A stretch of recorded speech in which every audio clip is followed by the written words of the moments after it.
નમસ્કાર દર્શક મિત્રો, કચ્છ ડિજિટલ ન્યૂઝમાં આપનું સ્વાગત છે।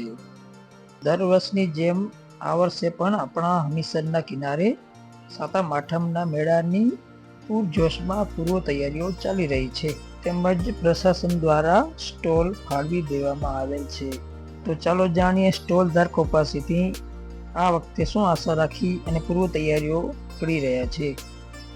સુનિલભાઈ, ગામ રાજકોટ, કાલથી ચાલુ છે અને રવિ સોમ 2 દિવસ।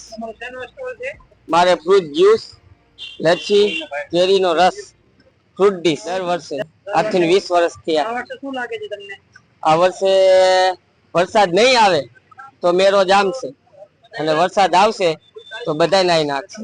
આ સારો જશે કારણ કે વરસાદ જેવું વાતાવરણ નથી એટલે 2 દિવસ સારા જશે। આજથી સાંજેથી ચાલુ થશે 8 વાગ્યાથી 2 કલાક અને કાલ રવિવાર મેન અને સોમવાર રાતે 12 વાગે પૂરો।